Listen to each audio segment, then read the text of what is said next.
Hello and welcome into the Free Outside podcast, which it's always weird to say that because who accidentally ends up at a podcast you don't expect? It's not like walking into a random restaurant and, oh, this random podcaster is playing today. Listen, and I have to reintroduce myself 23 times. No. I think you know why you're here, and that's why we have a podcast. So thanks for helping me grow the cult. I am quite tired, but, I've been really burning that candle at both ends. Is that what they call it? I don't know. But let's start over. Howdy, howdy, howdy. One of those howdies is for each month this podcast has been alive. We have beat the odds. I mean, probably all of my exes bet against us, all my haters, but here we are 3 months later, and I think we have like 10,000 listens, maybe more than that. I don't know. I'm not a math magician here. But anyways, thank you all for listening. The date of this is Monday, August 5th. And we've come a long way with this thing. I learned how to edit. Whatever, you guys don't care about this. But today's episode, it's a solo cast. It seems like it's been the first one in forever, like since I got home from Tahoe. The last one I did, I think, was a week ago or something like that from a hotel room. Week and a half ago from a hotel room in somewhere middle of nowhere, Nevada, I think. Somewhere west of Ely, Nevada, which also would be the title of my memoir, because I think every place I've lived has been somewhere west of Ely, Nevada. But since then, I was out at Tusher's, and it was pretty awesome. I just love going to races, and this one was spectacular. 10,000 feet up. Got to see Allison kill it and an athlete I coach. That was fun. And I got a request there that I would talk a little bit about some of my hitchhiking stories. And while they are awesome, I thought they're also pretty awesome. So let's get into them after this. So since it's topical, the Olympics have been pretty excellent. I mean, I have never been able to just replay something in any moment of the day. Just pretty blown away by that ability. But I was also thinking it would be really fun if just normal people were in the US, there's a lottery, and if you win, you get to go to the Olympics, and when you get there, they spin a wheel and this random person is in an event and competing against just whatever. They're doing the balance beam or something. And that'd be great for me because, as I have always said, the balance beam doesn't even look hard anymore. It's way too wide. 4 inches is way too big. They got to make that balance beam a lot smaller.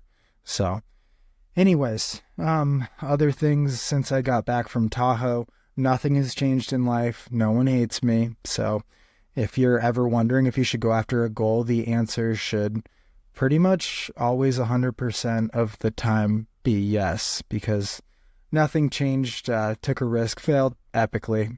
I still need to return my pack to REI. Also, if you have running pack recommendations in that 8 to 12 liter realm, shoot them over, because I'm a man without a pack right now. I am a lone wolf, no pack here. So I'll definitely need a pack because I'm doing Wasatch 100 coming up.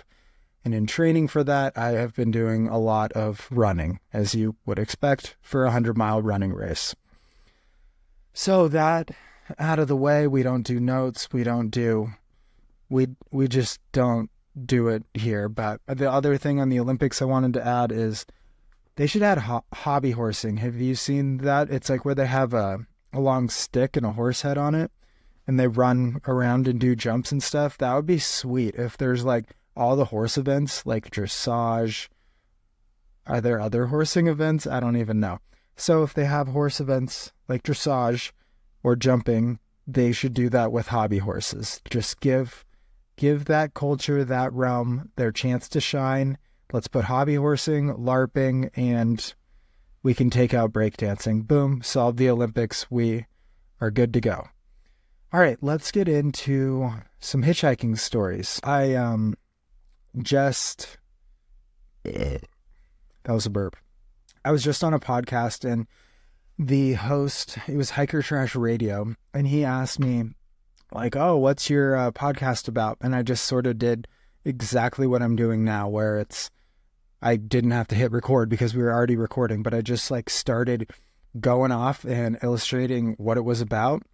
And I was like, yeah, he's like, what was young Jeff like? Blah, blah, blah. So I just like went into the whole podcast mode. And, I've never done something where they're like, yeah, what's the podcast about? It's like, well, let me just do it for you. Put a quarter in and I can perform.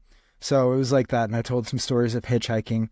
So I thought it would be fun to tell that on here just because this episode will come out in a few hours and that one won't come out for a week. So I will win and get my content out there first. And the name of the game is Fast and Wrong is Still Fast. That's our motto over here at Free Outside. If you're looking for coaching, I'm your guy, because remember, fast and wrong is still fast. Just kidding, I do coach ultra runners. Plug for me. Okay, so in 2022, I went out to actually, let's go back even further. In the winter, like, let's say November, it was around Thanksgiving of 2021. Nope, wrong again. Let's go back even further. We're getting close, though. We're going to go back a whole nother year. So in November of 2020, I went out and hiked the Ouachita Trail. It goes through, oh, I'm so bad at this. Nope, wrong again. Eastern Oklahoma. Boo. I got a lot of burps, sorry. I ran 19 miles with 7,000 feet of gain today. Does that equal burps, apparently? So I did the Ouachita Trail with my ex, who probably bet against the podcast, as I said earlier. So it goes across eastern Oklahoma and western Arkansas. So I did that. It was a very cool trail. It's like 300 miles. And actually was going to try to set the record on it earlier this year, but it did not work out because my friend that I was going to set the record with, he broke his foot and I got the flu or something like the flu. I think we just call everything the flu these days. If you test negative for COVID, we call it the flu. But anyways, that did not work out earlier this year. I would love to go back and try to set the record. But I did the Ouachita Trail and realized Arkansas is extremely underrated. And there's more trails out there and I need to get back into them. Bear with me. Bear with us. Us is just me. We will get to hitchhiking. Don't worry. I know you're here for hitching a ride. You're hitching a ride on this podcast and we're going to the promised land, baby. Okay, here we are. I finished the Ouachita Trail. Now we can jump forward a year and a half. And wow, there's going to be so many tangents. And I was substitute teaching just because I always wanted to be a teacher and I thought I would just like try it out, see what happens out there in the world, see if I like any of the ages, if it's something in my future. I mean, obviously teachers are quite underpaid, so it was more like maybe I'll make my millions by being a podcaster and then I'll be a teacher. But it gave me some flexibility while I was kind of figuring out the next stages in life and ended up ramping up coaching and stuff anyways. But it was 2022, February. I decided I was going to hike the Ozark Highland Trail, through hike it. I was going to through hike it one direction and then set the FKT going the opposite way. So I flew out there. My buddy Lil Buddha, who was on an episode of this, if you're a loyal listener, then you will have listened to that one. And if you're not, become one today by listening to episode. Just kidding. We don't know. We don't number these. We do not keep track of what episode number we are on. But I flew out there and we hiked together for 3 days. So Lil Buddha and I met when I was 20 years old on the Pacific Crest Trail and just needed to reconnect. So he came down from St. Louis, I believe he was in at the time, or Kansas City. Who knows? They seemed the same in my mind. And so he picked me up, and I'm going to mess up all these names. We're going to go with Fort Smith. And we hiked to the first road crossing, wherever that may have been, and went into town. I resupplied. He booked it on out of there to go back to whatever his career at the time was. Me, myself, I continued going, and that evening it snowed. And then and it rained a ton. It was like raining the entire time after he left me. It was almost as if he was the good luck charm, and everything outside of that was complete bad luck for me, us, everything involved. So I got to Hurricane Creek, and if you've read my book, and if you haven't, you should. And if you're not a reader, there's no excuse because I also read the audiobook. So don't worry. And if you haven't read it and won't read it, still give it a 5-star review, just like this podcast. That and follow along. We need those reviews on Apple Podcasts too, if you happen to have an iPhone. And if you don't, what's up with all the green text messages? Okay, Hurricane Creek. Lil Buddha has left me. It's been raining for hours. And at the start of my book, I also talk about swimming across a river. Well, the nightmare returned. I got to the bank of Hurricane Creek. The first crossing, there were these rocks, like 2 feet below the water, so I could kind of shimmy across and hop on them. But the water was really deep and moving fast. Then I got to the second crossing. It's like 40 degrees out. Not looking good. So what do? I do my strategy. The same strategy I did in 2016 crossing the Kennebec River up in Maine. That time it had snow on the banks. This time it was slightly warmer, like 40 degrees out. But I got to the edge of the creek, and it was going to be like maybe 40 or 50 miles to get back to town, or a lot less than that moving forward, maybe like 8 or 10 miles. So I was like, if I can cross this creek, I will let myself get a hotel room. If you're sticking around for the hitchhiking stories, don't worry, we got you. So I'm like, if I can cross this, then I can go into, I think it's called Russellville, or as they call towns there, like Russellville, Town Cityville, Russelltonville Town City. I don't know, somewhere in Arkansas. But anyway, I'm on the banks and it's like, okay, this looks deep. There was a tree right there. So you could tell it was so flooded and so deep there that when you look at the water level, it's like past the trees. The trees are like in the muddy water. So it's definitely a flooding situation. And so I found this tree, I held on and lowered myself into the water. It got up to my chest and I was 1 foot from the shore. So at that point it was like, all right, my new plan, I'm going to, excuse me, I'm going to take everything out of my pockets, everything out of the side of my backpack. I'm going to store it inside. I'm going to store it in waterproof containers, or I don't know why I called plastic bags containers. Waterproof plastic bag containers. And I'm going to stow it in my backpack. And then, do you know what I'm going to do? You're not going to like it. I'm going to swim across the river. And not only was I going to store all the things on the outside of my pack and in my pockets, I was also going to store my clothing. Because you know what's waterproof? Human skin. So I was going to do this naked so that on the other side, I would have dry clothes to put on to not freeze to death. This worked. This would have been 6 years prior. So it was going to work this year. So that's what I did. I stowed everything. I dipped into the water and pushed off. I knew I would be swimming immediately. And having done this now 3 or 4 times, I know that it immediately hurts your back because you have this giant buoy pushing your back, pushing kind of your neck into the water. And you're trying to fight against it just to stay upright and to keep moving across the water. So it's a doggy paddle while like leaning back really hard against the buoy that's right on your neck. So I doggy paddled my way across. The current was pretty gentle. I really bushwhacked up and down this stream for quite a while to find the place that I felt most comfortable doing this maneuver, I guess you would call it. So I got across, climbed up the hill, which was good. I mean, I did put on my clothing, got to the road and immediately began hitchhiking because it's like, everything's pretty wet. It's been raining for 2 days or something. I just crossed a river. Adrenaline's high. Not loving this. I need to do a reset because I was planning to through hike the rest of the trail and then set an FKT going the opposite way. When I looked at my weather app, it was looking like that was not only going to be a bad idea, but also a not very possible idea. So I got up to the road, hitchhiked into town, got a ride from a lovely couple, and I guess we're just going through the Ozark Highland Trail. I mean, I think we will more in depth at another point, but lovely couple. They told me all about the history of the area, blah, blah, blah. And then they also mentioned that the most, as voted on by, I'm not sure, the most racist town in America was also in Arkansas. So put a pin in that because we will get back to that soon. Okay, I got into town, blah, blah, blah, all good. And then let's just fast forward. I finished the trail.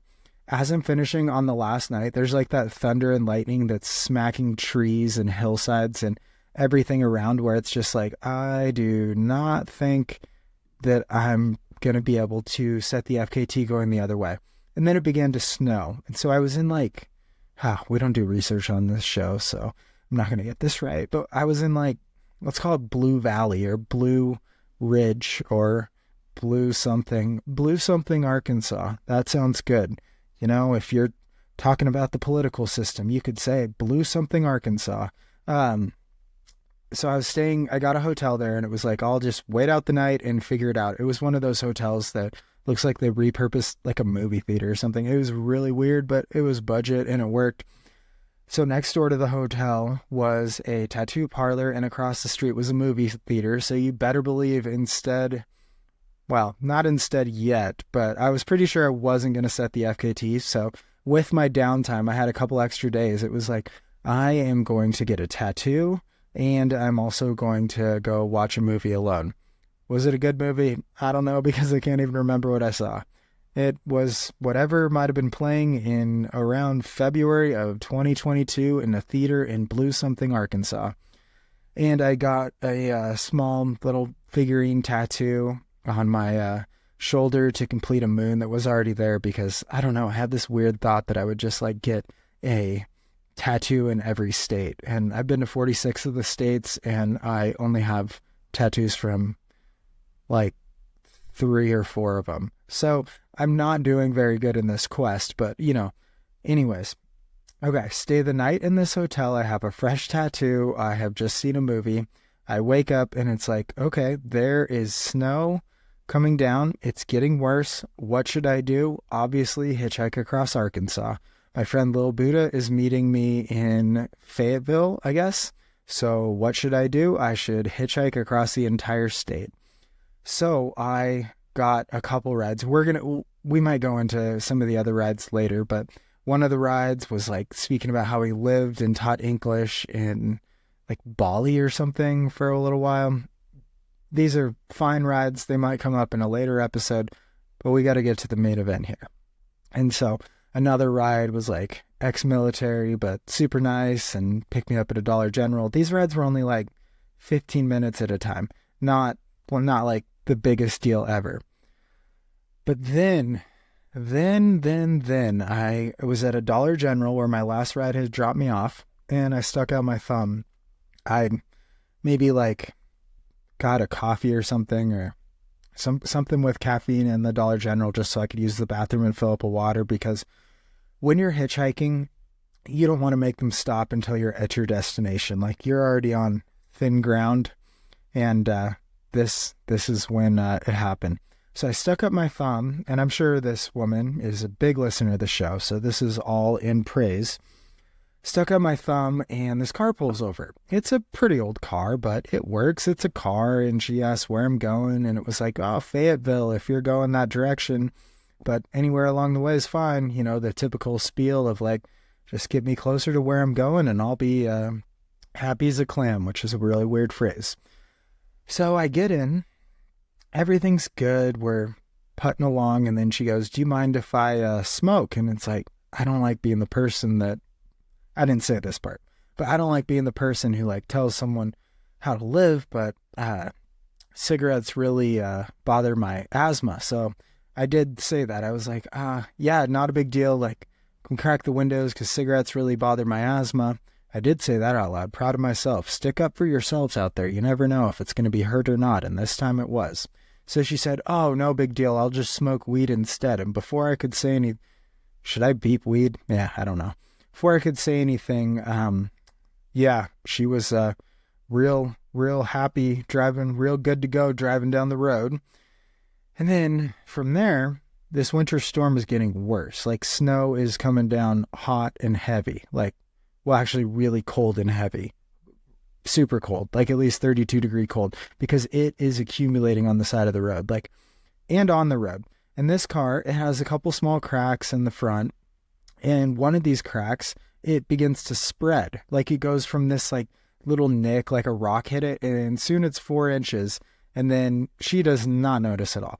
And then soon it's like 6 inches. And by the end of the ride, this crack is like 3 feet long. She did not seem to notice the entire time. But we're talking because she apparently didn't really want to use the radio. So it was awkward silence, and having that touch of awkwardness or autisticness in me, I felt like had to fill the void. So started talking to her, and she said some interesting things, much like, yeah, haven't had a license in a few years. Life's been really hard, but luckily my friend let me borrow this car so I could go visit my dad in Fayetteville. He lives in a mansion. We have a bunch of money because my grandma was the lost princess Anastasia. And if you don't know the story, that's okay. But this would be, man, I'm going to get this wrong because we don't do research and we don't look up anything either. But this would be the princess that may have been smuggled out of Russia around, let's call it 1917, 1918, 1919, maybe somewhere in there. I think that's around the time frame. So that would be her grandma, which wouldn't really add up unless her grandma was 110 years old and they only had kids once they turned 60. So number one, the math didn't work out. Number two, if you just use common sense, or if I did in this situation, I would be able to easily tell that this person probably was not descendant or of royal blood. And this is meant in the nicest way possible, as this is probably the biggest fan of the show. But it was a very unique ride and a lot to process of, okay, so you don't have a license. Your friend allegedly loaned you this car. The windshield has completely cracked. You have really heeded my request and chosen to smoke anything but cigarettes, so that was a nice portion for me. Yeah, and we're in the middle of a winter storm. I am not quite sure who the rightful owner of this car is, or if she is very capable of driving a car. So you know what I did? I became a cheerleader. All we had to do was get to Fayetteville. All we had to do was make it through this winter storm. It was quite a trip out there, and, you know, together we talked the whole way, made time pass. The snow came down a bunch, and as soon as we hit anything remotely close to the city limits of town, I said that's exactly where I needed to get out. So she dropped me off there, found a hotel. Lil Buddha picked me up the next day.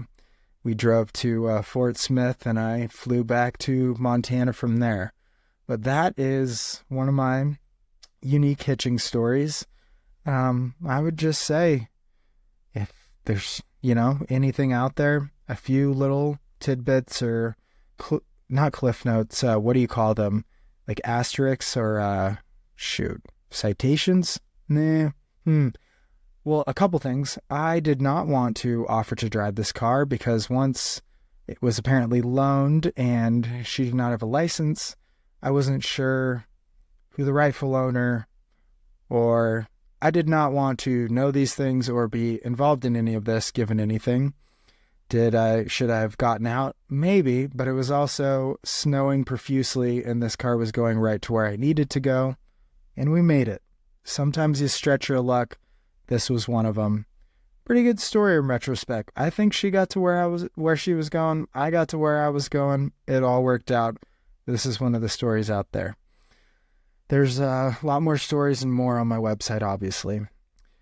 Well, I am exhausted, so we're going to roll and shut this thing down pretty soon here. But really awesome episode that just came out last Monday with Jameson Collins. I'm pretty impressed with that record. I really love the vibe of not quite sure if you can get something, but still go after it because who cares? Like, nothing's going to happen. Just like failing at the Tahoe Rim Trail. He got his record. I didn't get mine. I mean, he has all this positivity. I don't have that much negativity. So what's the reason not to go after it? You can either win and have success or lose and not have that much negativity. Seems like a win-win of try something good. And I got Wasatch in almost exactly a month. And the Olympics are still going. Yeah, I got nothing else, guys. Thank you all for listening. I think we'll do like a top 5 hitchhiking stories at some point, but I wanted to share this one because it's going to come out on another podcast. Oh yeah, I was just in the San Francisco Chronicle for my John Muir Trail record or something, which I think I talk about in an episode of this. If you're a loyal listener, you'll listen to that one too.